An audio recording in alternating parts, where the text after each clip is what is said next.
Assalamualaikum, good morning. Assalamualaikum, good morning everyone. Welcome to Geo Pakistan with Huma and Abdullah. I hope you guys are well और बिल्कुल ठीक ठाक होंगे क्योंकि हमें जो कोविड के केसेस डे बाय डे जो नज़र आ रहे हैं वो कुछ ज़्यादा बढ़ते जा रहे हैं एंड वी ऑलवेज वरी क्योंकि हम तो इधर आके बैठ जाते हैं, आप लोग हमें देख भी लेते हैं कि अल्हम्दुलिल्लाह हम बिल्कुल ठीक है, but we worry about you. So we hope कि आप सारे SOPs वगैरह को फॉलो कर रहे हैं क्योंकि कल 2 दोस्तों को हो गया. सो वो आपको पता है हर रोज कोई ना कोई जानने वाला, कोई ना कोई दोस्त, कोई ना कोई रिश्तेदार आपको मालूम होता है कि उसको कोरोना वायरस हो गया और ये सर्कल अब और ज़्यादा टाइट होता जा रहा है. और जो नंबर्स आ रहे हैं पर डे डेथ्स के और पॉजिटिव केसेस के बहुत ही खौफनाक हैं. हम सबको ख़बरदार रहना है, हम सबको एहतियात करनी है. आई नो कि हम उतनी एहतियात नहीं कर रहे हैं. हम जलसे जुलूसों की बात कर रहे थे हुमा, आप ज़रा और भी बहुत सी जगहों की बात कर रहे थे. स्कूल्स हमने बड़ी अच्छी बातें बंद कर दी ऑल दो बाय द वे पूरी दुनिया में कहीं स्कूल्स एज सच बंद नहीं हुए. कनाडा, अमेरिका में हमारा ज़रा डिफरेंट लेवल है, चले हमारा ज़रा डिफरेंट लेवल है. लेकिन आप बाज़ारों में चले जाएँ, जो बाज़ारों का हाल है ना सुबह के टाइम में, सुबह के औकात कार में, वो तो आप देख के हैरान रह जाते हैं कि यहाँ कोरोना का कोई तस्वुर भी है या नहीं. And you know yesterday when I was also grocery shopping, तो मैं ये सोच रही थी कि मैं आप लोगों को भी ये सजेस्ट करूं, इफ़ यू कैन मैनेज, अगर आप लोग अफोर्ड कर सकते हैं, मैनेज कर सकते हैं, तो पूरे हफ्ते की या इफ़ यू कैन मैनेज तो 2 हफ्ते की ग्रोसरी करके रख लें ताकि आपको बार बार बाहर ना जाना पड़े. यू नो जो स्टेपल चीज़ें होती हैं ना हमारी कुकिंग की, जैसे प्याज हैं, टमाटर हैं, वो ज़रा थोक के हिसाब से 2-2 किलो टाइप आप ले लें तो मेरा ख्याल है कि इसके अलावा भी बहुत टिप्स हैं जो हम आपसे शेयर करेंगे. और पर्सन्स विद डिसेबिलिटीज़, ये खुसूसी बच्चों की हम बात करेंगे. इसमें ज़रूरी नहीं है कि बहुत ही स्पेशल हों आपके बच्चे. लर्निंग डिसेबिलिटीज़ भी होती हैं, अटेंशन डेफिसिट के इशूज़ भी होते हैं जो आपको लेटर इन एज जाके मालूम होते हैं. इस पर हम आज भी बात करेंगे और कल भी बात करेंगे. एक्चुअली हमारे मुल्क में हमने देखा है ये बड़ी रिसेंटली है ये चीज़ें रिकग्नाइज हो रही हैं, वरना अटेंशन डेफिसिट टाइप चीज़ें तो बच्चा अटेंशन मांग रहा है या ये बहुत ही जिद करता है, मतलब ऐसी चीज़ों में टाला जाता था जो कि करना नहीं चाहिए. बिकॉज बाकी दुनिया ने अगर देखें तो बड़ी how to control, how to handle, how to deal with these children manage हो सकती हैं, तो बहुत सी और तरकीबें जो है वो निकाल रही हैं. Letter more on that letter in the show. अभी जरा कोविड की ही बात कर ले और आपको बताएं कि पाकिस्तान में कोरोना केसेस में तेजी से इजाफा हो रहा है और गुज़िश्ता 24 घंटों का अगर आप बता दें तो मजीद 75 अफराद इंतकाल कर गए. और NCOC के मुताबिक मुल्क में कोरोना से अमवात की तादाद 8186 हो गई है. 8186 मजमूई तौर पर. गुज़श्ता रोज़ 2829 अफराद में कोरोना वायरस की तस्दीक हुई है और 8166 था वैसे वो 66, हाँ 66 था. चलें जी. और 35,197 टेस्ट किए गए हैं मजमूई तौर पर इन 24 आवर्स. और कोरोना टेस्ट मुस्बत आने की शरह हम आपको याद है ना कहाँ से शुरू हुए थे, अब हम 8% ऑलमोस्ट पे पहुँच गए हैं. NCOC के मुताबिक मुल्क में कोरोना से मुतासरा अफराद की मजमूई तादाद शुरू से अब तक 4,03,311 हो गई है. So it's a huge number. अच्छा जी, इसके अलावा आपको मेरा ख्याल है कुछ कहने की ज़रूरत नहीं है कि क्या हो रहा है हमारे मुल्क में. मतलब ये बड़ा सेल्फ एक्सप्लेनेटरी है, आपके सामने है, तो इसमें तो अब it's in front of you. अगर कोई ना माने तो वो दूसरी बात है. लेकिन हम बात कर रहे थे वैक्सीन की, तो आपको इस हवाले से ये भी बता दें कि कोरोना की दूसरी लहर आने के बाद हुकूमत ने कोरोना वैक्सीन जल्द अज जल्द पाकिस्तान लाने की कोशिश शुरू कर दी है और बिलाशुबा ये इक़दाम इंतहाई नागुज़ीर भी है और बर वक्त भी कोरोना की दूसरी लहर से निमटने के लिए पेशावर और रावलपिंडी समेत मुख्तलिफ आपको बताएं कि शहरों में बहुत कुछ किया जा रहा है और SOPs वगैरह भी फॉलो तो आपको किया. स्मार्ट लॉकडाउन वगैरह स्मार्ट लॉकडाउन भी हो रहा है. जो चीज़ें हमने थ्रू आउट द ईयर सीखी हैं वो सब कुछ तो हो ही रहा है. ये भी आपको बता दें कि वफाकी काबीना ने जो वैक्सीन है कोरोना की उसके हसूल के लिए $15 करोड़ की मंजूरी भी दे डाली है. सुनिएगा. वैक्सीन के हुसूल के लिए एक रकम मुख्तस की गई थी इन प्रिंसिपल ECC के ज़रिए $150 मिलियन की, और वो जो है काबीना के सामने आज रखी गई अप्रूवल के लिए. तो आपको जान के खुशी होगी कि काबीना ने इसको अप्रूवल दिया. अवलीन तरजीह जो फ्रंट लाइन कोविड के इलाज में जो front line health care worker हैं उनकी तरजीह होगी पहली. उसके बाद वो लोग जो एक सर्टन उम्र से ज़्यादा हैं, जिनको रिस्क ज़्यादा है, इसके कॉम्प्लिकेशंस के ख़तरात जिनको ज़्यादा हैं इस बीमारी से, वो, और फिर जो बाकी हेल्थ केयर वर्कर्स हैं. ये दूसरा स्टेप हो गया, दूसरा मरहला हो गया. और तीसरे में जो हमारी अमूमी जनरल पॉपुलेशन है, इनके लिए वैक्सीन का हसूल जो है उसको मुमकिन बनाया जाए. इसी पे बात करते हैं। हमारे साथ मौजूद हैं पार्लिमानी सेक्रेटरी बराए सेहत नौशीन हामिद साहिबा। नौशीन साहिबा, शुक्रिया आपने वक्त दिया। नौशीन साहिबा, पहले तो ये बताइएगा कि बहुत सी कंपनियां हैं जो कामयाब वैक्सीन बनाने का दावा कर रही हैं। इससे पहले भी आपसे हमारी बात हुई थी, कुछ चाइनीज़ कंपनियां भी हैं। ज़ाहिर है चाइना से ये दवा, अब ये बीमारी इसका आगाज़ हुआ, उसके बाद कुछ अमरीकी कंपनियां भी हैं। तो क्या आपने सोचा है, हुकूमत ने क्या फ़ैसला किया है? क्या मुख्तलिफ कंपनियों को कहा जाएगा कि हमारे यहाँ लोगों पे आके ट्रायल करें, या फिर ऑलरेडी आप इस प्रोसेस में हैं? किस कंपनी से अल्टीमेटली आप ये दवा खरीदेंगे और ये कितना लंबा प्रोसेस होगा? बिस्मिल्लाहिर्रहमानिर्रहीम। देखिए, इस वक्त पाकिस्तान जो है वो 3 तरीके से इस वैक्सीन को हासिल करने की कोशिश कर रहे हैं। सबसे पहले तो वो है जिसके लिए कल कैबिनेट ने अप्रूवल दिया है, और वो फार्मास्यूटिकल कंपनीज जो इस वक्त वैक्सीन को प्रोड्यूस करने के फाइनल मराहिल में हैं और अपनी अपनी रेगुलेटरी अथॉरिटीज़ के अप्रूवल के लिए अब वो इंतज़ार कर रही हैं, जिनके अंदर अमेरिका की इस वक्त फ़िलहाल फाइज़र और मॉडर्ना कंपनी जो है वो उम्मीद है कि ये 2-1 कंपनीज जो है वो दिसंबर में अपनी रेगुलेटरी अथॉरिटीज़ से अप्रूवल ले लेंगी। उसके अलावा भी 4-5 कंपनीज और हैं, वो भी तकरीबन फाइनल मराहिल में है। तो हमारी उनके साथ निगोशिएशंस चल रही है। हेल्थ मिनिस्ट्री उनके साथ मोडेलिटीज़ को डिस्कस कर रही है और उनको फाइनलाइज कर रही है। इसके अंदर हमने ये देखना है, क्योंकि कुछ वैक्सीन जो है वो -70 के ऊपर उनको रखना पड़ता है, और उनकी ट्रांसपोर्टेशन जो है वहाँ से लेके यहाँ तक और फिर एंड यूज़र तक पहुँचाने के लिए उस कोल्ड चेन को मेंटेन करने के लिए के बगैर वो वैक्सीन इफेक्टिव नहीं होगी। तो ये चीज़ें भी देखी जा रही हैं कि उसकी ट्रांसपोर्टेशन और वो सारी उसकी वो क्या होगा, फिर कौन सी कंपनी कितनी जल्दी पाकिस्तान को वो वैक्सीन अवेलेबल कर सकती है, क्योंकि आपको पता है इस वक्त पूरी दुनिया में एक दौड़ लगी हुई है, और जो बहुत अमीर मुल्क हैं, जो पावरफुल कंट्रीज़ हैं, उन लोगों ने भी इसको अवेल करने के लिए एडवांस बुकिंग कराई हुई है। तो ये सारी चीज़ें जो हैं ये डिस्कस की जा रही हैं कि जो अर्लीस्ट और जो सबसे आसानी से ट्रांसपोर्ट होके पाकिस्तान पहुँच सके।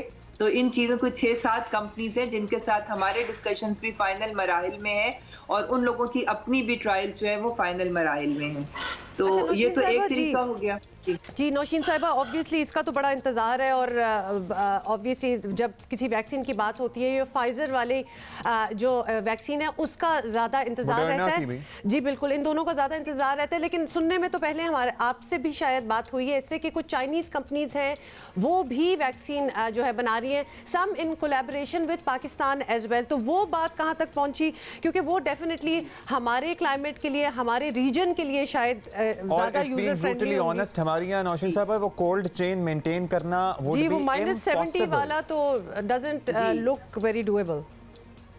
जी, उसके लिए वैसे फाइजर ने स्पेशल कंटेनर्स बनाए हैं और उनसे बात हो रही है, वो एंड यूजर तक वो कंटेनर्स जो हैं उनके अंदर प्रोवाइड करने को तैयार है। मगर बहरहाल इस वक्त जो मैं आपको बता रही थी कि 3 तरीकों से हम करें, एक तो ये हो गया, दूसरा जो है वो इस वक्त हमारा पाकिस्तान में कैंसिनो बायो की ट्रायल्स जो हैं वो जारी हैं, और वो NIH पाकिस्तान की सुपरविजन में हो रही है। उसमें ये चाइनीज़ वैक्सीन है और ये 8000 वॉलंटियर्स को लगाई जानी है। ये फेज़ 3 के क्लिनिकल ट्रायल्स हैं, और जैसे ही वो ट्रायल्स मुकम्मल होते हैं और उसके टेस्ट होते हैं तो चाइना वो वैक्सीन भी बड़ी तादाद में हमें प्रोवाइड कर देगा। वो ट्रायल्स भी 5000 से ज़्यादा वॉलंटियर्स को इस वक्त तक लग चुके हुए हैं, और अच्छी बात रिजल्ट्स आए हैं उसके जो चाइनीज वैक्सीन में, जाहिर है हमारे क्लाइमेट से मुताबिकत रखेगी। It would be easier for us to procure that as well, क्योंकि वहाँ से फाइजर और मॉडर्ना वगैरह से तो दुनिया के कौन कौन सा मुल्क है जो उनके पीछे नहीं पड़ा हुआ। अभी तो जो ट्रायल्स हुए हैं चाइना वाली वैक्सीन के, उसके क्या रिजल्ट्स हैं, कुछ हैं आपके पास? जी, उसका हमें एक एडवांटेज ये भी है कि ये जो अमेरिकन वैक्सीन जिनका हम अभी जिक्र कर रहे थे, उनकी 2 शॉट्स लगेंगी 3 हफ्ते या 4 हफ्ते के गैप से 2 शॉट्स लगेंगी उस वैक्सीन की, जबकि जो चाइनीज वैक्सीन है वो उसका सिंगल शॉट जो है वो इफेक्टिव होगा। और ये जो ट्रायल्स अभी तक इसके जितने नताइज है वो बहुत हौसला अफजा हैं, हमें बड़े अच्छे उसके रिजल्ट्स मिल रहे हैं, और उसके साथ साथ उसका जो एक सेफ्टी होती है जो असल में टेस्ट करनी है कि उसके साइड इफ़ेक्ट्स या उसका जो सेफ्टी है वो इंटरनेशनल स्टैंडर्ड्स के मुताबिक उसकी सेफ्टी भी बहुत अच्छी जा रही है, और उसके नताइज जो हैं जो 6 वीक्स के बाद लगने के बाद जो टेस्ट होते हैं और उसमें एंटीबॉडीज़ का लेवल देखा जाता है कि बॉडी कितना रिस्पॉन्ड कर रही है, वो बहुत अच्छे नताइज हैं। और कुछ सैंपल्स जो हैं वो अभी चाइना भी भेजे जाएंगे फाइनल एवेल्युएशन के लिए। तो ये तमाम चीज़ें बड़ी तेज़ी से हो रही हैं, और मैं समझती हूँ कि हमें इसका फ़ायदा बिल्कुल, इंशाल्लाह हमारा भी इंतज़ार है कि कोई ऐसी चीज़ आए और पाकिस्तानी अवाम को उसका फ़ायदा मिले। दो चीज़ें हैं इसमें, एक तो ऑब्वियसली क्वांटिटी वाइज आप देखें हमारी पॉपुलेशन क्या है, तो उसको मद्देनज़र रखते हुए जो भी ऑर्डर प्लेस होगा या जो भी आप लोगों की डील होगा वो पाकिस्तान की अवाम, the numbers that we have, वो एक माइंड में रखना होगा। दूसरी बात कि क्या ये वैक्सीनेशन जो है, वैक्सीन अवाम को मुफ्त मिलेगी या उसके लिए अदायगी करनी होगी, वो मोडेलिटीज़ कब तैयार होंगी? क्योंकि ये भी ऑब्वियसली इतना महंगा ऑलरेडी प्रोसेस है कोरोना से, कोविड से निकलना, कि उसके बाद अगर उसकी वैक्सीन भी चाहिए तो उसकी भी अगर पेमेंट्स वगैरह करनी होगी, तो how will that work out? देखिए जी, ये गवर्नमेंट तो जाहिर है इसके लिए फंड्स अरेंज कर रही है, जिसका आपने अभी खुद भी बताया कि कैबिनेट ने अप्रूवल दे दिया है, मगर अवाम को ये वैक्सीन जो है ये फ्री ऑफ कॉस्ट प्रोवाइड की जाएगी। ये गवर्नमेंट जो है ये अपनी पब्लिक को जिस तरह फेज वाइज अभी डॉक्टर फैसल ने आपको बताया, ये बिल्कुल फ्री ऑफ कॉस्ट लगाई जाएगी गवर्नमेंट के बिहाफ से। और तीसरा प्लेटफॉर्म जो मैं आपको बताना चाह रही थी वो ये कि इस वक्त एक ग्लोबल कोलैबोरेशन प्लेटफॉर्म बना है कोवैक्स के नाम से, जिसके अंदर तकरीबन मोर देन 180 कंट्रीज उसकी मेंबर हैं और पाकिस्तान भी उसका मेंबर है। वो प्लेटफॉर्म जो है वो इन कंट्रीज को जो है वो वैक्सीन प्रोड्यूसर्स के साथ कनेक्ट करवा रहा है और वो सारी डील्स करवा रहा है, और वो ये इंश्योर करेगा कि जो हाई इनकम कंपनीज हैं उनके मुकाबले में लो इनकम कंपनीज जो हैं वो सफ़र ना करें, और वो इक्वली जो है वो 20% पॉपुलेशन हर मुल्क की जो होगी उसके लिए वो वैक्सीन जो है वो प्रोवाइड करेगा। और वो बराबरी की सतह पे काम दुनिया भर में चल सके, ये ना होना कि अमीर को मिलती रहे और गरीब मुल्कों को ना मिले। इसी के लिए पाकिस्तान ने कोवैक्स के प्लेटफॉर्म को ज्वाइन किया। ब्रिलियंट। अब हम क्या एक्सपेक्ट करें, क्योंकि जो वाकई जो बहुत अमीर मुल्क है उन्होंने तो अनाउंसमेंट्स कर दी हैं बाकायदा, जैसे कतर का हम तस्करा कर रहे थे, वो कह रहे थे जी हम दिसंबर में ही अवाम को लगाना शुरू कर देंगे, अनाउंसमेंट तो थी उनकी मैक्सिमम जनवरी फरवरी तक। इसी तरह और भी कुछ मुल्क हैं हमारी यहाँ, आपको क्या लगता है by the mid of next year में भी ये आप और हमें और अवाम को लगना शुरू हो जाए? जी देखें, सेकेंड क्वार्टर ऑफ 2021 जो है तब तक एक्सपेक्टेड है कि हम इंशाल्लाह ताला वैक्सीन लगानी शुरू कर देंगे। पर अगर ये कैंसिनो बायो का जो चाइनीज वैक्सीन है, इसके ट्रायल्स अगर जल्दी मुकम्मल होके इसके रिजल्ट्स अगर आने शुरू हो गए हमें, तो शायद हो सकता है कि हम इससे भी पहले जो है कुछ ये जो कैंसिनो बायो वाली है इसको हम शायद इससे जल्दी भी लगा सके। मगर बहरहाल 2021 का सेकेंड क्वार्टर जो है that is expected to be second quarter तक तो ज़ाहिर है हमें एहतियात करनी होगी, लेकिन अभी ये सेकंड वेव जो है ना बड़ी लीथल साबित हो रही है। नौशीन साहब, जाते जाते ज़ाहिर है हमने फर्स्ट वेव को हैंडल किया, हमने सेकंड वेव के लिए क्या कैपेसिटी में अपनी इजाफा किया? क्योंकि हम कराची की बात कर रहे थे, कल एक अजीज़ को एक बेड की ज़रूरत थी, उन्हें ICU में बेड नहीं मिला। अब बाकी मुल्क के शहरों में आई एम श्योर यही सूरत हाल होगी, तो क्या हमने अपनी कैपेसिटी नहीं बढ़ाई सेकंड वेव के लिए? देखिए, फर्स्ट वेव में तो बहुत सारी चीज़ें हमने बिल्डअप की थी। जिस तरह आपको पता है कि जब ये वबा आई थी तो हमारे पास एक लेबोरेटरी NIH जो थी उसमें काम कर रही थी। आज इन लेबोरेटरीज का दायरा कार 150 से ज़्यादा हो गया और ये मुल्क के छोटे छोटे शहरों में और 4 प्रोविंसेस में मौजूद है, जिसकी वजह से हमारी टेस्टिंग कैपेसिटी भी अब बढ़ गई हुई है। हमारे पास अब डायग्नोस्टिक किट्स की शॉर्टेज नहीं है, हम जितने टेस्ट चाहें हम कर सकते हैं। लैब्स भी मौजूद हैं, टेक्नीशियंस भी ट्रेन हो चुके हुए हैं। पहली वेव में हमारे पास ये फैसिलिटीज़ नहीं थी। उसके अलावा बेड्स जो हैं, वेंटिलेटर्स की तादाद जो है वो बढ़ाई गई थी। NCOC के ताउन से, चाइना से और इधर से जो वेंटिलेटर्स आए थे वो मज़ीद प्रोवाइड किए गए थे। मगर अब हमने ये भी लर्न किया है कि वेंटिलेटर्स से ज़्यादा ज़रूरत जिस चीज़ की है वो ऑक्सीजन बेड्स की है, कि वो बेड्स जिन पे ऑक्सीजन मौजूद हो। तो वो पिछली वेव के दौरान हमने 2500 ऑक्सीजन बेड्स जो हैं वो सिस्टम में इंट्रोड्यूस किए थे ऑल ओवर पाकिस्तान। तो इस तरह से, और हमारी प्रोटेक्टिव गियर की कैपेसिटी भी बढ़ चुकी हुई है, हम लोग खुद भी मैन्युफैक्चर करने लग गए हैं। तो मैं समझती हूँ कि हॉस्पिटल्स में डॉक्टर्स को ट्रेनिंग्स भी दी गई हैं। कैपेसिटी तो पहले से डेफिनेटली ज़्यादा है, मगर फिर भी एक लिमिट तो है, इसलिए एहतियात जो है वो ही सबसे बड़ी है। 100 बातों की एक बात है कि एहतियात हमें करनी पड़ेगी, जाहिर है, क्योंकि जितने भी हम वसाइल बढ़ा लें वो नाकाफी ही रहेंगे। ये वबा जिस तरह बहुत शुक्रिया नौशीन हामिद साहिबा हमसे बात करने का, और जितनी भी हम बातें कर लें ये आवाम के लिए हम कह रहे हैं, जो भी कर लें, वैक्सीन आ रही है, ये बेड्स हो रहे हैं, ये वेंटिलेटर्स हैं, एहतियात। और second quarter of the next year की वो बात करनी थी, तो मार्च अप्रैल के बाद आप कुछ तवक्को रखें, मतलब लेकिन उससे भी लेट हो सकता है, प्लीज। तो मैं तो कहती हूँ उसका इंतजार भी ना करें, एहतियात करें। जो जर्म आप लिटरली सैनिटाइजर से हाथ धो के, मास्क लगा के मार सकते हैं, बचा सकते हैं अपने आप को, वो अगर आप इनहेल कर लें या आपके अंदर चले जाए, तो उसके बाद जो मुसीबत होती है you know, you are very well aware of that, तो लिहाजा प्लीज SOPs को फॉलो करें, दैट्स द ओनली वे। और इसीलिए तो कहते हैं हाथी मेरा साथी। हाँ, और हाथी इंडिविजुअली इस तरह नहीं रहता, when they live in a jungle in a natural habitat तो वो ग्रुप में रहते हैं, herd of elephants रहते हैं। तो आई एम श्योर कि गावन को बहुत ज़्यादा वक्त नहीं लगेगा अपने दूसरे साथियों के साथ घुल मिल जाने में। हाँ, जाके चेक करके आते हैं, वैसे कंबोडिया में देखना चाहिए।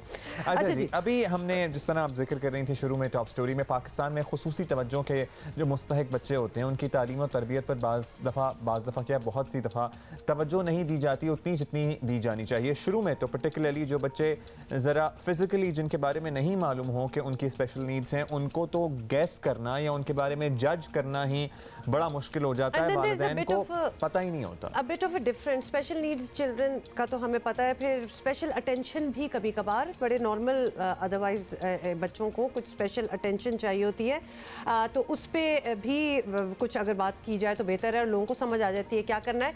तो अब कुछ काम होता नज़र हमें आ भी रहा है। वंडर ट्री एक ऐसी कंपनी है जिसने खुसूसी बच्चों के लिए, इसी किस्म के बच्चों के लिए वंडर गेम्स बनाए हैं, और इसी प्रोजेक्ट की बुनियाद जो है वो वंडर ट्री को यूनिसेफ फंड ने भी चुना है इसीलिए, और कई आलमी एजाज़ भी मिले हैं, वजारत तालीम से भी उनका मुआहिदा हुआ है। अब वंडर ट्री है क्या और पाकिस्तान के तालीमी मैदान में क्या नया करने आ रहा है, इसके बारे में हम बात करेंगे। वंडर ट्री के शरीक बानी और CEO मोहम्मद वकास हमारे साथ हैं। Thank you Waqas for joining us today.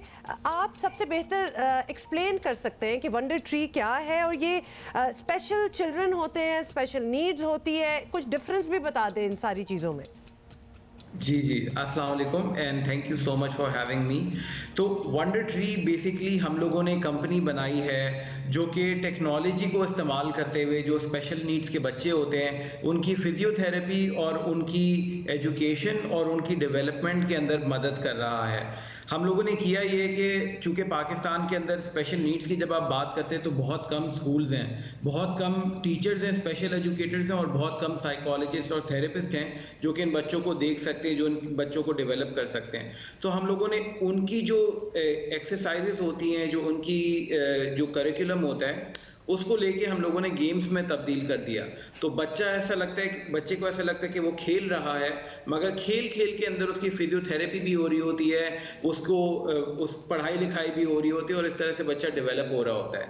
तो हमारा पूरा जो काम करने का मकसद ये है कि वंडर ट्री के तहत हम लोग स्पेशल एजुकेशन को आम करें पूरे पाकिस्तान के अंदर। बहुत सारे तरह के बच्चों की नीड्स होती हैं, इसमें ADHD वाले बच्चे हैं, इसमें डिस्लेक्सिया वाले बच्चे हैं, इसमें और भी बहुत, इसमें वो बच्चे हैं जिनको बहुत ज़्यादा स्पेशल केयर अटेंशन की ज़रूरत होती है।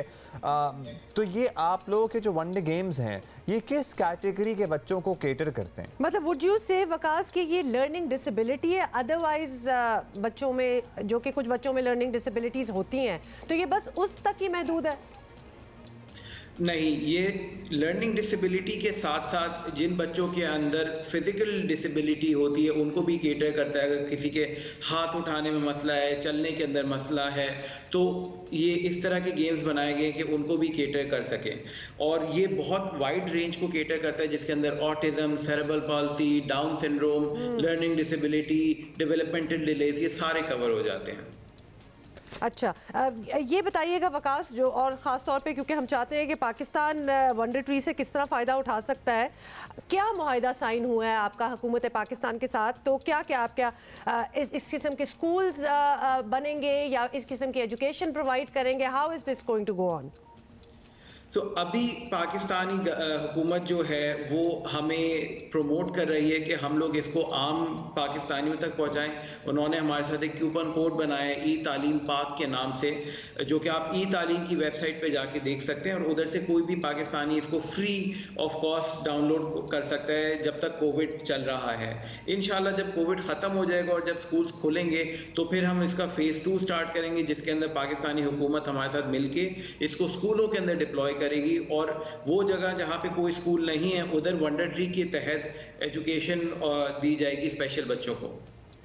बहुत अच्छा आप लोग काम कर रहे हैं। Thank you Waqas for being with us, और इंशाल्लाह hopefully this is so good, और खास तौर पे क्योंकि इस तरह हम स्पेशल नीड्स के बच्चों को साइड पे कर देते हैं क्योंकि ये समझ नहीं आती कि इनको डील किस तरह करना है, पढ़ाना किस तरह, although they can also live a fulfilling life. तो लिहाजा ये जो इस किस्म की ऑर्गेनाइजेशंस हैं they help out a lot. नए नए तरीके हैं इसमें, जिस तरह हमें नज़र भी आ रहा था कि किस तरह आप बच्चों को बेसिक चीज़ें हैं जो सिखा सकते हैं। So that's really good. एक और रिकमेंडेशन है, और अक्सर आपको पता है ना, हम आपको रिकमेंड कर देते हैं कोई ये सीरीज़ देख लें, वो सीरीज़ देख लें, कि पता नहीं आप हमारी रिकमेंडेशन लेते हैं कि नहीं लेते, लेकिन जब वज़ीर आज़म इमरान खान करते हैं ना तो फिर तो वाकई बड़ा सीरियसली लेते हैं। जैसा कि अर्तुगरुल माशाल्लाह से रिकमेंड किया था उन्होंने, अब उन्होंने एक और टर्किश सीरीज़ जो है रिकमेंड की है, और ट्विटर पर वज़ीर आज़म ने लिखा कि सूफीज़म में दिलचस्पी रखने वालों के लिए मेरी पुरज़ोर तजवीज़ है कि वो सिलसिलावार ड्रामा है यूनिस एमरे। नेटफ्लिक्स पे भी बड़े अरसे से इश्तिहार आता है ना रिकमेंडेड फॉर यू का, मैंने देखना नहीं शुरू किया। ऑल्दो वज़ीर आज़म यूनिस एमरे, हाँ, EM मतलब ERE, हाँ, जो भी इसकी प्रोनाउंसिएशन है। कुछ हम आपको क्लिप्स भी दिखा रहे हैं, साथ साथ चल ही रहे हैं, मतलब अच्छा, उर्दू तर्जुमे के साथ नशर किए जाने वाले तुर्क ड्रामे अर्तुगरुल ने पाकिस्तान में आपको पता है धूम मचा रखी है, तो इसको भी गालिबन PTV पर नशर किया जाएगा। फिर मारिफत की बातें होंगी इसमें। किसकी? सूफीज़म। हाँ, तो सूफीज़म का है ना, आपने क्या कहा है? मारिफत। जानबूझ के ऐसी बातें वज़ीर आज़म ने ट्वीट में भी लिखा है लफ्ज़, है ना? I am right? हाँ, फिर चलेगा, फिर बहुत अच्छा वर्ड है। तो वैसे सूफीज़म की बातें हो रही हैं। अच्छा, कितनी प्यारी ये कोशिश है, और ताज्जुब की बात है कि अब भी हमारे माशरे में ये तासुर पाया जाता है, या ये सोच है कि किसी की यहाँ बेटी हो जाती है तो वो शायद अपसेट होगा या वो उदास होगा, या उससे ये बात करना। हमारे एक बहुत ही करीबी दोस्त हैं, उनकी माशाल्लाह अल्लाह ताला ने एक रहमत भेजी, बेटी हुई उनकी, और हॉस्पिटल में नोट किया हमने कि वो नर्स हैं जो ये नहीं कह रही कि मुबारक हो, कोई बात नहीं, अगली दफ़ा बेटा हो जाएगा। हाँ, उस वक्त कोई कहने वाली ये कोई बात है? और माँ बाप को वो बेटा शायद होता, उससे ज़्यादा खुशी बेटी होने पे है, लेकिन दूसरे लोग उन्हें एहसास दिला रहे हैं कि नहीं, अगली दफ़ा शायद बेटा हो जाएगा। पता नहीं कि ये सोच कब तब्दील होगी भी कि नहीं होगी। That's true. तो ये मेरा ख्याल है कि ये आप इसलिए भी कह रहे हैं कि कोई रिसेंटली आपने किसी को सुना होगा ये रिसेंटली, मैं आज की बात कर रहा हूँ, मैं 2020 की बात कर रहा हूँ। सो अभी भी अगर किसी ने अपना बेबी पहली दफ़ा पकड़ा और उसकी आंखों में आंसू आ गए और वो बेटी है, तो लोग समझते हैं कि इसलिए रो रहा है कि बेटी है। अच्छा जी, हम कुछ और बातों पे अब आगे चलते हैं। आपको बताएं कि मुल्तान के तजुर्बे के बाद वफाकी हुकूमत ने लाहौर जलसे के लिए PDM को फ्री हैंड देने का ऐलान कर दिया।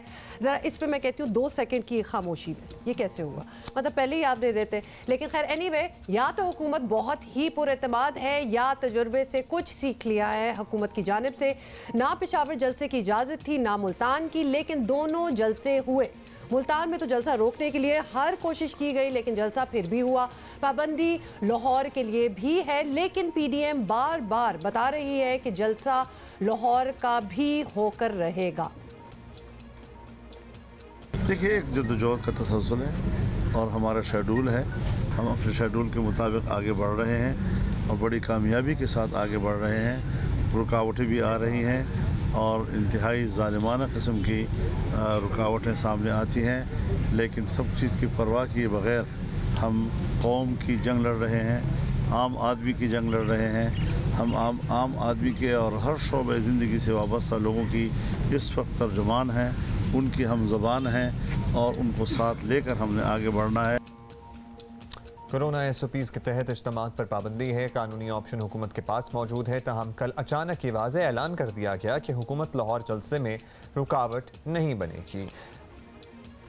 कोविड के दौरान जलसे जुलूसों पे पाबंदी है। अभी लाहौर में भी जो जलसा इनका होने वाला है, गो के हम गाहे बगाहे हालात को ऑब्जर्व करते रहेंगे। हमारी जो हिकमत अमली है वो यही है, पाबंदी है जलसे पे, लेकिन हम नहीं रोकेंगे। जिसने जाना है जाए, कि हम देख लें कि इनकी हैसियत क्या है, और अगर इन्होंने किया, जो मुंतज़मीन है या जो लीडर हैं उनके खिलाफ एक्शन लेंगे और वो FIR की सूरत में लेंगे। अच्छा, ये भी कहते हुए ज़रा अजीब भी लगा, जिसने जाना है जाएं। तो मुझे तो इस बात से भी डर है क्योंकि corona, it's all because of Covid. Otherwise अगर कोविड वगैरह ऐसी सिचुएशन ना हो, ऑफ कोर्स जिसने जाना है जाए, लेकिन कोविड में एक ख़तरा है। खैर एनीवे जी, अगर हुकूमत ने वही किया जो कहा है तो एक बहुत बड़ा जलसा करना अपोजिशन का अपना चैलेंज होगा, और इसमें नाकामी हुई तो अपोजिशन की कमज़ोरी भी अपनी ही होगी। तो लिहाजा वज़ीर आला पंजाब की मोमिन खुसूसी बराए इत्तलात डॉक्टर फ़िज़ा शिरकवान साहब हमारे साथ मौजूद हैं, उनसे ज़रा बात करते हैं। शुक्रिया डॉक्टर साहब, आपने वक्त दिया। डॉक्टर साहब, मुल्तान में हुकूमत ने पूरी कोशिश की कि जलसा ना हो, लेकिन अपोजिशन ने अल्टीमेटली जलसा कर लिया। आप लोगों ने भी लेटर ऑन फिर रुकावटें वगैरह हटा दी। हुकूमत अपनी नाकामी कहेगी इसे या फिर आप समझते हैं कि यही स्ट्रैटेजी थी और उनका जलसा कोई खातिर खा हुआ नहीं?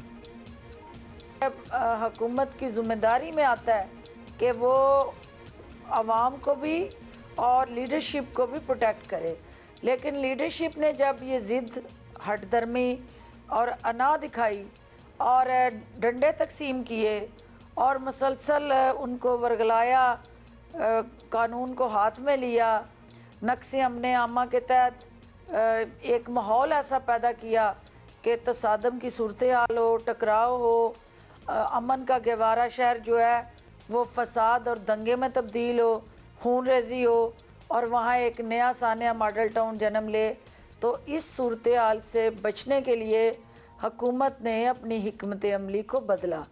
और हिकमत अमली में ये था कि पुलिस जो है वो उन कारकुनान के साथ गुत्थम गुत्था ना हो, पुलिस उनके रास्ते में ना आए, क्योंकि हमारी इतलात थी कि पुलिस ने जब रोकना था तो कारकुनान ने डंडे बरसाने थे और उन डंडों के एवज़ शेलिंग और आंसू गैस का इस्तेमाल होना था। तो अल्टीमेटली हम नहीं चाहते थे कि हमारे मासूम शहरी जो है वो अपोजिशन की ख्वाहिशात की भेंट चढ़ जाए। तो इसलिए हुकूमत ने फ़हम, फरासत, फ़रागदिली और सब्र व तहम्मुल से काम लेते हुए इस जलसे के अंदर जो रुकावटें थी, जो कानूनी और आइनी तरीके से पॉसिबल हो सकता था, वो सहूलतकारी की। अच्छा डॉक्टर साहब, आपने तो बिल्कुल ही वर्स्ट केस सिनारियो ही खींच दिया, लेकिन शुक्र है कि ऐसा कुछ हुआ नहीं। अच्छा डॉक्टर साहब, आपने ऐलान किया था कि अगर जलसे के बाद मुल्तान में कोरोना फैला तो अपोजिशन वालों पर मुकदमे बनाएंगे, कानूनी कार्रवाई करेंगे। पेशावर और गिलगित बल्तिस्तान वगैरह में आपने कोई एक्शन नहीं लिया, तो वी आर जस्ट क्यूरियस कि मुल्तान के लिए ये खुसूसी पॉलिसी क्यों है? कि गिलगित बल्तिस्तान में एक इलेक्शन हो रहा था और इलेक्शन के माहौल में तमाम सियासी जमातें जलसे कर रही थी। पेशावर में या मुल्तान में कोई इलेक्शन नहीं हो रहा जिसमें अपोजिशन का जलसा करना नागुज़ीर था। पेशावर के अंदर जो जलसा हुआ उसमें भी जिसने कानून की खिलाफ वर्जी की, कानून उनके ख़िलाफ़ हरकत में आया और वहाँ मुकदमात हुए। और मुल्तान के अंदर भी जिसने कानून को ललकारा, कानून ने अपना रास्ता बनाया और उस हवाले से मुकदमात दर्ज हुए। चलें जी, बहुत शुक्रिया आपका डॉक्टर साहब। अब आप उसे कह लें कि जलसा हो रहा था, वो इंतखाबात हो रहे थे, नहीं हो रहे थे। देखें, अवामी इज्तिमा की कोई भी तौजी इस वक्त नहीं दी जा सकती, ना वो अपोजिशन दे सकती है ना हुकूमत दे सकती है, क्योंकि जो हालात हैं हमारे इर्द गिर्द, इलेक्शन हो रहा हो ना हो रहा हो, कोई नहीं इज्तिमा किया जाना चाहिए अखलाकी तौर पर, ना अब किया जाना चाहिए ना इससे पहले किया जाना चाहिए था। लेकिन आपको पता है कि एक हुकूमत का ये भी कहना कि चलें अब हम आपको रोकेंगे भी नहीं, उस बात से भी डर लगता है, क्योंकि कभी कभार होता है ना कि आपके घर वाले आपको बहुत टोक रहे हो किसी बात से और उसके बाद फिर हैंड्स अप कर लें कि जी sorry, okay fine, do whatever you want, तो that is also something you don't want to do. लेकिन ऑफ कोर्स ये जी लाहौर का जलसा है और हमें नहीं लग रहा कि किसी वजह से ये कुछ रुकने वाला है। तो तैयारियां भी पूरी मुकम्मल हैं। पहले भी कह चुके हैं कि आप माशाल्लाह से शऊर लोग हैं, अपना फैसला आप खुद कर सकते हैं। अच्छा जी, ये अब हम आगे चलें। हाँ, मेरा ख्याल है कि अब हम आगे चलेंगे और अब हम ज़रा ख़वातीन के हुकूक़ के सिलसिले में बात करेंगे। गुज़श्ता हफ़्ते ख़वातीन पर तशद्दुद के ख़ात्मे के आलमी दिन से ही दुनिया भर में 16 दिन की खुसूसी मुहिम चल रही है, जिसके बारे में हमने बात की थी, द वाइट रिबन कैंपेन, जिसका मकसद इस अहम मसले से मुताल्लिक़ आवाम में आगाही पैदा करना है। और आज ख़वातीन पर तशद्दुद से मुताल्लिक़ माशरती रवैये बदलना ज़रूरी हो चुका है, क्योंकि आम तौर पर जुल्म का शिकार होने वाली औरत ही को कसूरवार करार दिया जाता है। ऑलमोस्ट। और हमारी बहुत पुरानी, जैसे कि आपको क्या होगा कि ना CCPO लाहौर को ऐसी इजाज़त दी जा सकती है और he was the one who started that, और ना ही किसी और को। इसी मकसद को लिए ख़वातीन के हकूक़ पर बात करने वाली तंजीम बेटी ने एक डिजिटल वीडियोज़ की सीरीज़ शुरू की है, बेटी बोलेगी इसका नाम है, उन्वान है इसका। और बेटी की बानी रूमा चीमा ने इसका तारुफ ऐसे कराया है, जरा देख लें। हम बेटी के थ्रू या अपने काम के थ्रू या मैं जब भी अपने भी राइट्स की बात करती हूँ तो ये जो चॉइसेस हमें दी गई हैं ये हमारी हैं, इस पे आपका हक नहीं है, जैसे कि आपकी चॉइसेस पे मेरा हक नहीं है। तो ये चॉइसेस गॉड गिवन भी हैं, स्टेट गिवन भी हैं, और मुझे वैसे भी पता है कि ये मेरे राइट्स हैं। So you can't take our choices away, and you can't take whatever is beautiful, powerful, amazing, weak, strong, all aspects of me away from me. चलिए, ये तो आपने देखा है और we will try to talk to Rama as well. जी, we are talking to Rama Cheema. अच्छा जी, बहुत शुक्रिया रमा साहब, आपने वक्त दिया. अब बताइएगा कि इसके पीछे क्या माशरती सोच है. मेरा ख्याल है ये एक्सप्लेन करने की तो ज़रूरत नहीं है, क्योंकि अभी मैं भी एक अपने साथ होने वाला वाक़या डिस्कस कर रहा था कि आज भी लोग बेटी होने पे मुबारकबाद उस तरह से नहीं देते या दुआ देते हैं कि अगली बार बेटा हो. आपने क्या ऑब्जर्व किया जिस पे आपको लगा कि हाँ अब दिस इज दैट पॉइंट जिस पे हमें अब कलेक्टिवली कुछ करना होगा, और ये डिजिटल प्लेटफॉर्म का इंतखाब का आइडिया कैसे आया?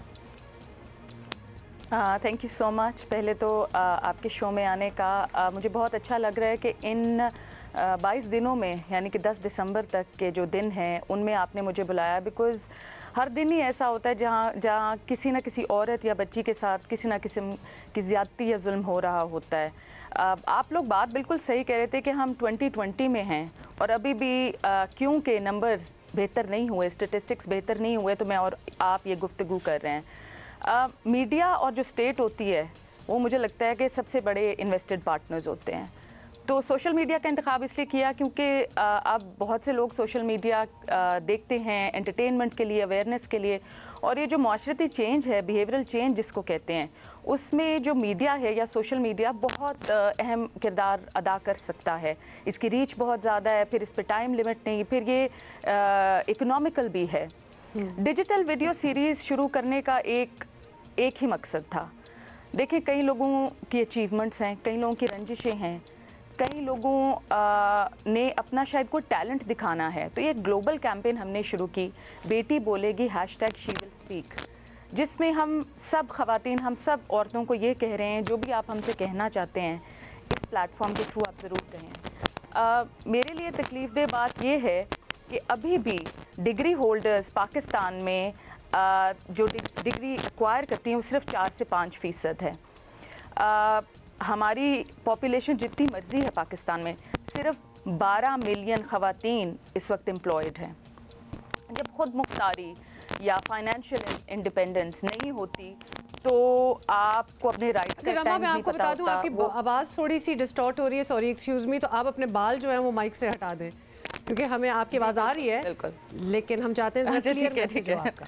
जी, कैरी ऑन. बिल्कुल जी. सो मैं हमेशा जब भी बेटी के प्लेटफॉर्म से बात करती हूँ, मैं कहती हूँ ये नहीं है कि हम ये कह रहे हैं कि हमें अपने राइट्स चाहिए तो मर्द हजरात के राइट्स हम छीन रहे हैं. देखिए, ये तो जैसे आपने कहा कि हमें हमारा आइन देता है, हमें गॉड गिवन है. हम मुझे नहीं पता कि मर्द हजरात या जो भी पिदरशाही या पेट्रियार्कल माइंडसेट रखते हैं वो एकदम से खौफजदा क्यों हो जाते हैं जब औरतों के हकूक़ की बात की जाए. मैं बांझपन का शिकार रही 9 साल, और उसके बाद अल्हम्दुलिल्लाह मेरा बेटा हुआ. तो ये इनफर्टिलिटी से मैं गुजरी, और उस सारे टाइम पे मुझे याद है कि बहुत से कपल्स के बड़ी देर तक औलाद नहीं होती थी, और वो फिर भी डॉक्टर्स के साथ इलाज कराते हुए थे, ज़िद होते थे कि किसी तरह हमारा बेटा तो नहीं हो सकता. बेटी कोई नहीं चाहता था.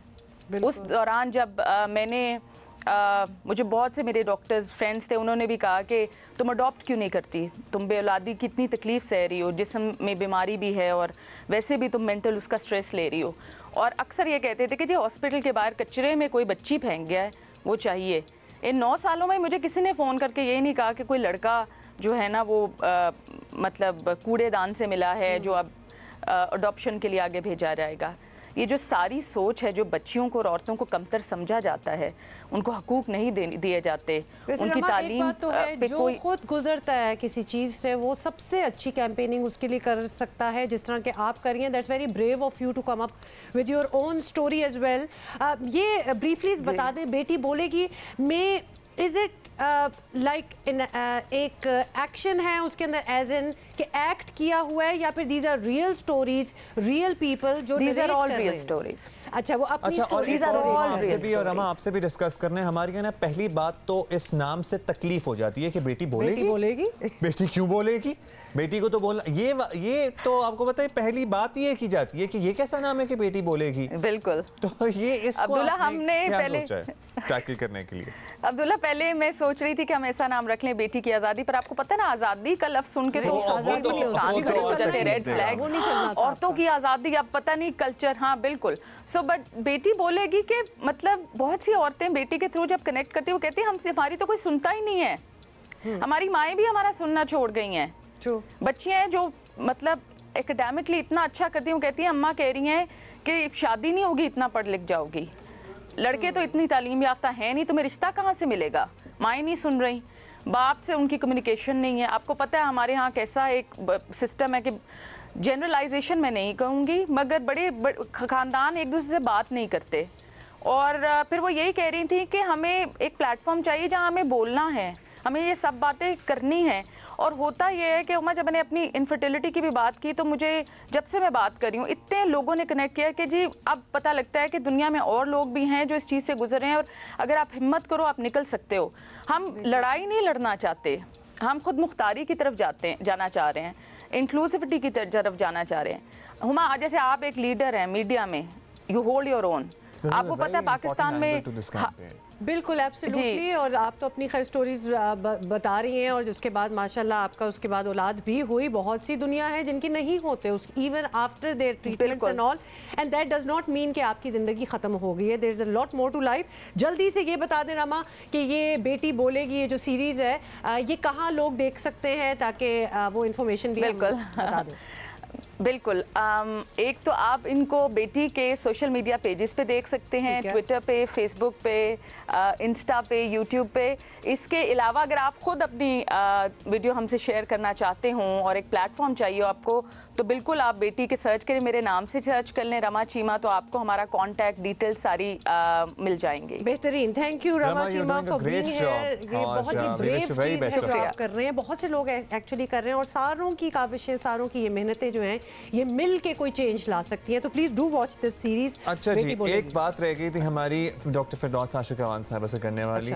So she has joined us again. Thank you doctor साहिबा फॉर बीइंग विद अस। ये वही वाली कल हुआ था ना जिससे फैसल साहब ने एक बात करनी थी, तो डॉक्टर साहिबा अब ये बता दें, एक सवाल हमने आपसे पूछना था और आवाम ने हमें बड़ा ट्विटर पे पूछा कि जनाब मुल्तान में लोगों को बड़ा मसला हुआ था, ये रास्ता बंद है, वो रास्ता बंद है, तो अगर आपकी लाहौर में ये पॉलिसी है कि पहले रुकावटें लगानी है और फिर एंड में सब कुछ खोल देना है, तो पहले ही डिस्कस कर लें, ज़रा बता दें, क्योंकि इससे लोगों को बड़ी तकलीफ होती है। जिन्होंने प्रॉब्ली जलसे में जाना होता है उनको भी मसला होता है और जो लोग अपनी आम जिंदगी एक शहर में गुजार रहे होते हैं वो भी रुल के रह जाते हैं। देखिए, अभी तो बहुत दिन है इस जलसे में और पहले तो ये पता करना है ना कि जलसे का कन्वीनर कौन है, जलसा कौन करा रहा है और मेज़बान कौन है, इंतज़ामिया कौन है। अभी तक हमारे पास उस जलसे के हवाले से कोई दरख्वास्त नहीं आई है, तो जब तक कोई दरख्वास्त नहीं आती, कोई ऑर्गेनाइज़र सामने नहीं आता, कोई कन्वीनर नहीं बनता जलसे का, तो हुकूमत उस जलसे के हवाले से लाए अमल या हिकमत अमली पहले से कैसे डिस्कस करे। पहले दरख्वास्त आने दें, उनका लाए अमल सामने आने दें, उनकी ख्वाहिशात पे मबनी जो रोड मैप है उसको मीडिया के ज़रिए या इंतज़ामिया के ज़रिए पब्लिक होने दें। उसके बाद हुकूमत अपनी हिकमत अमली भी आपके सामने लाएगी। लेकिन एक बात तय है कि आवाम की जान से खेलने की किसी को इजाज़त नहीं दी जाएगी और नहत्ते अवाम को अपनी ख्वाहिशात का ईंधन बनाने वालों के लिए जो SOPs हैं उनका अमल दरामद यकीनी बनाया जाएगा और जो अदालती अहकामात हैं उस पे अमल दरामद को यकीनी बनाने के लिए अपोजिशन के साथ हम पहले डायलॉग करेंगे। लेकिन देखना तो ये है ना कि किसके साथ डायलॉग करना है, इंतज़ामिया कौन है। अभी तक कोई ऐसा स्ट्रक्चर सामने नहीं आया। चले जी, ठीक है, आप कह रही हैं अभी बहुत दिन है, लेट्स सी कि कौन कन्वीनर है, कौन ऑर्गेनाइजर है, फिर देखेंगे। डॉक्टर साहिबा ने अभी तो खैर चली गई हैं, थैंक यू डॉक्टर साहिबा फॉर बीइंग विद अस। लेकिन डॉक्टर साहिबा की जो चॉइस ऑफ वर्ड्स होती है ना, इन्फॉर्मेशन ऑफ सेंटेंसेस, क्योंकि वो कहती कि हमें डायलॉग करना चाहिए, लेकिन डायलॉग जो आपने कहा ना डॉक्टर साहिबा, निहत्ते अवाम को अपना ईंधन बनाने नहीं देंगे, ये मुझे बड़ा अच्छा लगा। We always learn, you know. इससे पहले वाले में जो उन्होंने मंजर कशी की थी मुल्तान में कि क्या हो जाता, खुदा बिल्कुल एक फाइनल डेस्टिनेशन टाइप सिनेरियो लग रहा था। मुझे कोई हॉलीवुड फिल्म याद आ गई थी उसको सुन के। अच्छा जी, this is all in you know light humour हम ये बात कर रहे हैं, हमारी बड़ी अच्छी बनती है डॉक्टर साहिबा के साथ। मूविंग ऑन, बल्कि moving back to Pakistan and Karachi, तो आपको बताएं कि कराची की शक्ल बदल देने के दावे के साथ लाए गए सैकड़ों अरब रुपए के पैकेज को 3 माह हो चले, लेकिन अभी तक फ्रेमवर्क बनाने की बातें हो रही हैं, अमली तौर पर एक कदम आगे नहीं बढ़ाया गया। सॉरी टू से कराची के लोग रिलीफ के लिए हुकूमत का मुंह देख रहे हैं। कराची में अगस्त की तबाहकुन बारिश के बाद एक भरपूर अवामी प्रेशर पैदा हुआ। वज़ीर आज़म इमरान खान आए और कराची ट्रांसफॉर्मेशन प्लान का उन्होंने ऐलान किया। आज इस ऐलान के 3 माह बाद की सूरत हाल ये है कि वफाकी वज़ीर असद उमर इस प्लान का क्रेडिट लेना तो चाहते हैं, लेकिन काम ना होने का मलबा सिंध हुकूमत पर डालना नहीं भूलते। पहले हम ये कराची के लिए भी एक पैकेज का ऐलान भी कर चुके हैं, उसके ऊपर काम भी चल रहा है और वज़ीर आज़म ने परसों भी उसके ऊपर मीटिंग ली थी और बड़ा तफसील से उन्होंने जायज़ा भी लिया। 1-2 उसके अंदर एरियाज थे ऐसे जहां वो खुश नहीं थे जितनी काम हुआ है अभी तक, और उसको और तेज़ी से काम करने की ज़रूरत है। ख़ास तौर पर वो काम जहाँ हमने सिंध की हुकूमत के साथ मिलकर काम करना है, वहाँ पर बेहतरी की ज़रूरत है। लेकिन सिर्फ हमने कराची के तो नहीं काम करना, वज़ीर आज़म तो चाहते हैं सारे पाकिस्तान के लिए काम किया जाए और सिर्फ कराची नहीं बल्कि सारे सिंध के लिए काम किया जाए, और इसीलिए मैं इस दौरे पर यहाँ पे आया हुआ हूँ। इसी पे हम तफसील से बात करेंगे। और हम बात कर रहे थे ना, बच्चों की पढ़ाई बड़ा मुतासिर हुई है। अच्छा, पहले तो हम ये बता दें कि मुस्तफ़ा कमाल साहब को हमने इनवाइट किया था कि हमसे बात करने, लेकिन हमारे पास टाइम बहुत कम रह गया है, तो लिहाजा कल उनसे हम जरा क्योंकि उनसे तफसील से बात करना चाहते हैं कराची पैकेज से मुताल्लिक, तो हम कल उनको दोबारा से। इन द मीन टाइम आज हमें ज्वाइन किया जी सैयद आबदी साहब ने, हमारे करियर काउंसलर, बड़े सालों से हमारे साथ हैं, बहुत दिनों से वैसे हमारे साथ नहीं थे। तो आबदी साहब, thank you for joining us today. अस्सलाम वालेकुम, कैसे हैं आप और कहाँ थे आप? अस्सलाम वालेकुम, और मुझे बड़ी खुशी हो रही है दोबारा प्रोग्राम पर आके और आप लोगों से मिलकर, दोनों से। हमें भी बहुत खुशी हो रही है। आबदी साहब बताइए, अब कोरोना की दूसरी लहर ज़ाहिर है आ गई है, तालीमी इदारे एक बार फिर बंद हो गए हैं, क्या समझते हैं? दुनिया में ऑल्दो बहुत से ममालिक हैं जहाँ हमसे भी बुरी सूरत हाल है, लेकिन एजुकेशन चल रही है वहाँ पे, कुछ में नहीं चल रही है। आप क्या समझते हैं इस नई सूरत हाल में हमारे तलबा और तालिबात तालीमी सिलसिले को मौसर अंदाज में कैसे कंटिन्यू करें? बच्चों को ओरिएंटेशन की ज़रूरत है, तो मैं ये समझता हूँ कि जितना अरसा स्कूल खुले रहे उस दौरान बच्चों को ओरिएंटेट किया गया होगा, उनको बताया गया होगा और ये बताया गया होगा कि ये अब अगर ऐसा होता है तो किस तरह से जो है वो तालीमी निज़ाम को जारी रखना चाहिए। मैं समझता हूँ कि अब हमें पूरी तरह से तैयार रहना चाहिए और तालीमी इदारों को इसके ऊपर वेबिनार्स और सेमिनार्स करके अपने उस्तादों को भी, उनकी भी ट्रेनिंग हुई है, बच्चों की भी ट्रेनिंग हुई है। मैं समझता हूँ कि आगे चलकर हमें ऑनलाइन तालीम में दुश्वारी नहीं होनी चाहिए। चलें, होपफुली ऐसा ही हुआ हो। और बच्चे कुछ, वैसे शफकत महमूद साहब ने भी ट्वीट किया हुआ था कि खुदा से छुट्टियां ना समझें, अपने कोई सिलेबस को रिवाइज करें, कोई आगे पढ़ जाए, कुछ करें।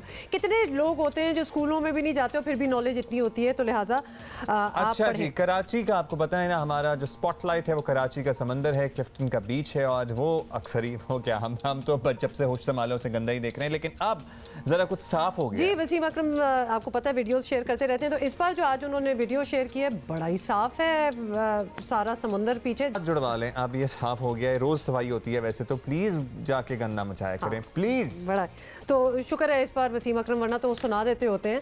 तो अभी जरा साफ था बीच। ओके जी, this is all the time we have, and we are going to see you inshallah tomorrow. Have a great day. Be safe.